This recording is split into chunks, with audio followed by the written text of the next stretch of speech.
So Heath, what year is this truck? This is a 74. This is a 74, and is there a way that we could tell what a 74 is, or what's not a 74? Well, really, until you get into the specialty packages, 73 was pretty basic. They didn't offer a whole lot. And before we go further, when we're talking about specialty packages, there was 3 options available. There was the custom, there was the Ranger, and there was the Ranger XLT. Is that correct? Yep, that's right. Okay. And on the 74, this was the first year that you could get a super cab. Yep, Okay. it is right. Now that was available on all models, but this is not a super cab. No, The super cab, what is a super cab? pretty much an extended cab. An extended cab? Yep. Okay. Does it have a full length in the back door at all, or no? No, it's just a built-on section. It'll have, I don't know, 12, 15-inch window back there. That's about it. Okay. And what does this car have in it, or this truck have in it? This one's got a 302 and a C6 automatic. And in 1974, that was the first year that you could get a 302 in the truck or a 390, and the 460 was optional on any model as well. We can pop the hood on this one, and is this a long bed? Yep, two-wheel drive long bed. Okay. We see here it's just got the small block 302 in it. And like I was saying on that other one, some of the two-wheel drive trucks had the dipstick in the front, and this one does too. This one does. Is this original to this truck, you said? Yep. Okay. If I run the numbers on this one did come with the 302 and the C6. Okay. So, and if we come back this way, we can see here that it does have the holes here for the emblems in the side. Yep. And we'll talk about the emblems up here on a future truck. And we can see here on the inside that this truck doesn't have a gas tank behind the rear seat, because the gas tank was moved underneath the truck in 1973 just to give you a little bit more leg room. And he was talking about the door sticker, and this truck still has its original door sticker on here. and a cool thing about this one has the Explorer package, which was a higher option that you could get on top of the Ranger, the XLT, or anything like that. And with the Explorers, this one's been painted over. I don't know why they've done it, but it should have been all red, and it would have had the black stripes running across the bottom. Okay. And that's here. Yep. And that seat is Explorer specific only, with the vinyl on the side and the plaid in the center. But you could even get a 100-mile-an-hour speedometer. Okay. This one has a 100-mile. Oh, Yep. I see it. Yep. That's something that some people look for at the car shows and stuff, and they want to put in theirs. You know, being a guy, you want to go as fast as you can, so it's kind of cool having it's kind of like a Mustang. You want that 160-mile-an-hour speedometer. Absolutely. So,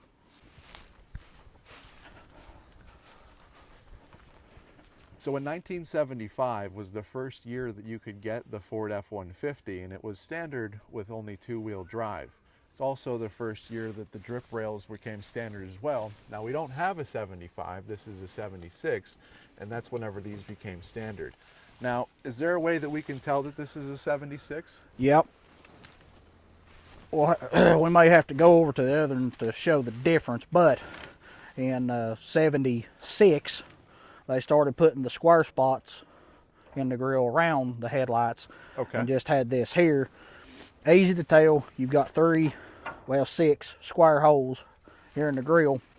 The 73 through 75, it looked like they just punched a hole out in the middle of the grill just to put the headlights. So square buckets, circle headlights, and we'll get to the square headlights here in a second. Yep. On a later truck. And you can tell this is an early 76 because of the lenses. They're clear. On 76 and a half, they went to amber lenses. Okay. And then this is also a 4x4, and in 76, that's whenever the 4x4 became an option. Is there a way that we can tell that at all from this truck or not? Oh yeah. Okay. You just look down here in the front wheel, you'll see your hub. Now, these are all the time four-wheel You're talking drives. about this piece right here. Yep. And they're all the time. You can't turn it on and can't turn it off. Yeah, you can turn it on and turn it off. You just can't disconnect the axle from the transfer case. Okay. So this truck does have the door tag on it. We can see here, that it is an F-150 instead of an F-100. And we take a look down here, we have the door tag on it.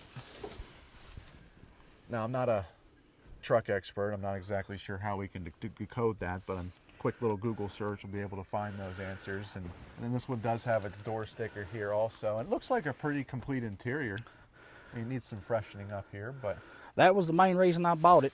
Even the dash pad under them rags, it's not cracked. So that was a big thing for the sale of this one. Okay, and then this is a 76. Do you have a 77? Yeah, got two. Okay, and where are those located at? Right over here. So we're standing in front of, this is a 77, and basically the grill is the same as the 76, and that's what we talked about, the square buckets, and that was a late 76 option, was that right, or a late? No, what was a late 76 was the amber marker lights. Okay. This one, again, bad example, but this one would have had full amber just like it's got on the side here, and would have had clear bulbs. The early 76 would have been clear lens amber bulb. Okay. Now, I'm going to put you on the spot. Alrighty. What's wrong with this if it's a 77? If it's a 77... The front end, what's wrong with it?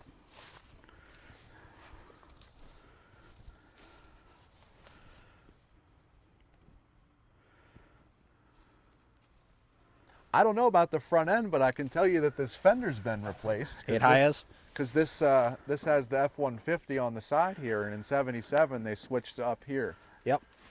Where were you trying to get me at over here? I'm a bad teacher.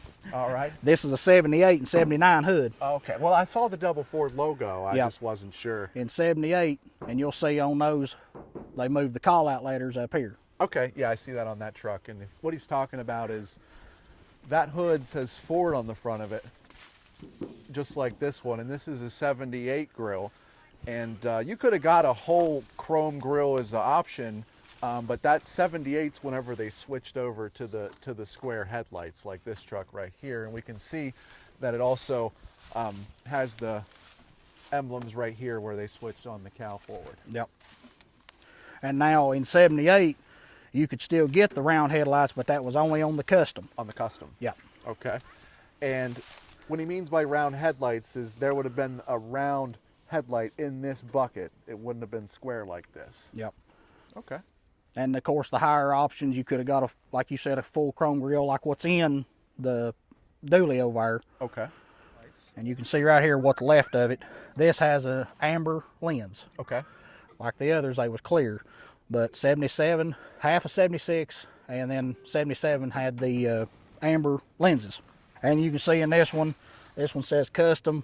There's no places for trim. Okay. It's just bare basic, no trim around here, just rubber. It's the bare bones bottom of the barrel truck. What makes this one kind of cool is it's a big block manual. Really? But a two-wheel drive short bed. Okay. So it's got a 351 modified. Take a look at that? Yeah.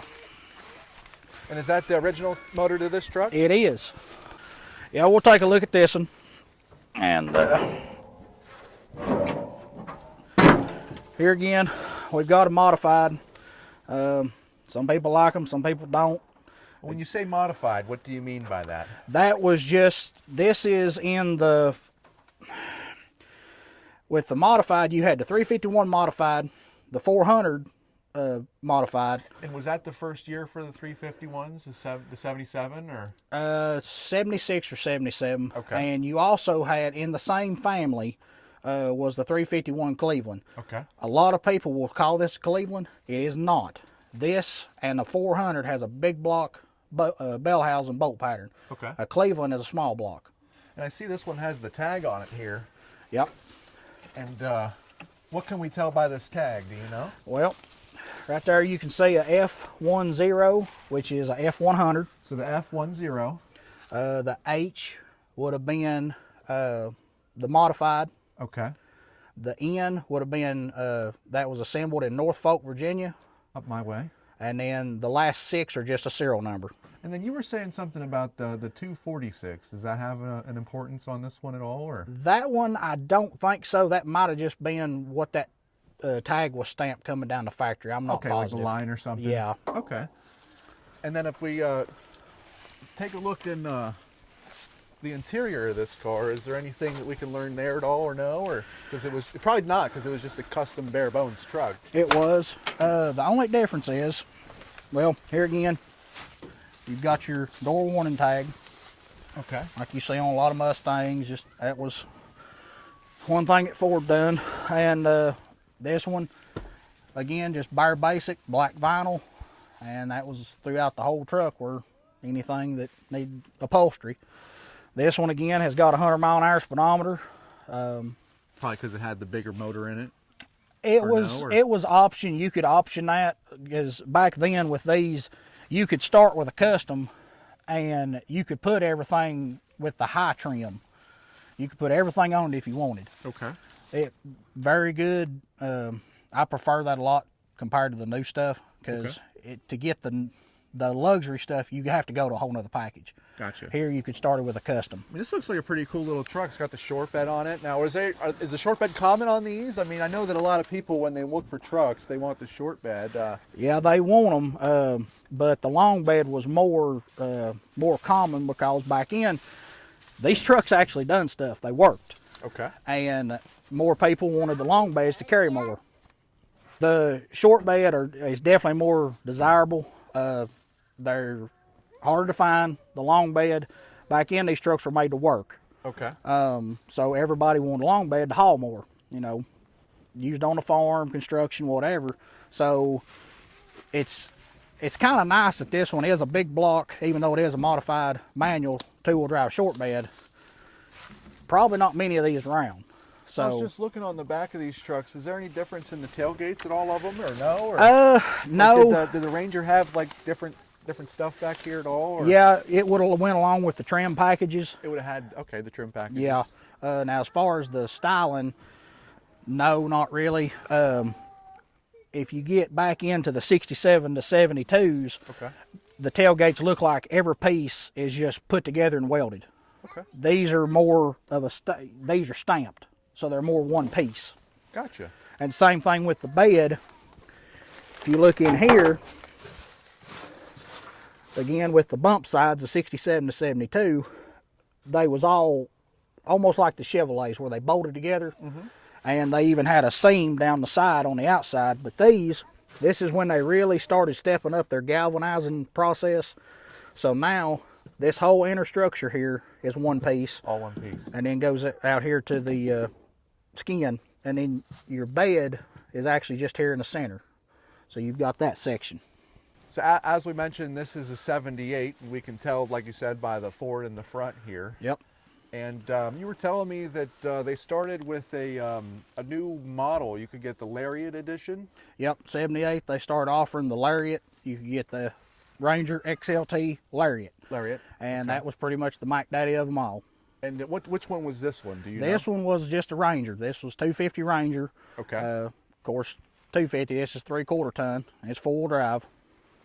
If we go around this way, we can see that it is a 250, obviously. Like I said, it says it right here. And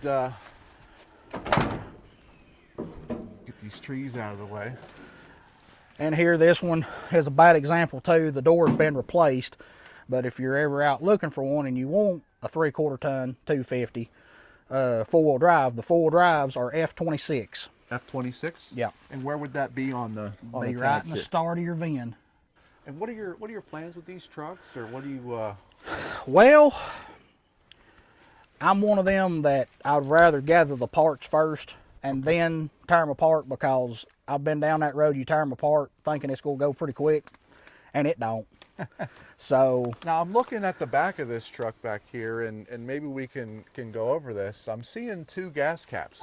yeah, and if I'm thinking right, that was the first year that they offered that. Now does this have 2 gas tanks, one on each side? Yep. Maybe is that No. what that would be for, or just It's both got- of them on this side? It's got one up here in the front, which would have been a saddle tank, and then that tank back there would have been a normal, almost like a car tank. Okay. Or And for us guys that don't deal in trucks, what is a saddle tank? that's just a tank that sits on the side of the frame, Okay. just like a saddle sits on a horse. Gotcha. You got your stirrups on Okay. each side. Well, Heath, I want to thank you for your time. I do appreciate you going over these trucks with us. No I problem. hope that we were able to educate a few people out there. And if you like to learn about more of these trucks or more old classic cars, give us a like or a subscribe on the channel, comment below. Again, my name is Parker with Backyard Barn Finds, and have a great day.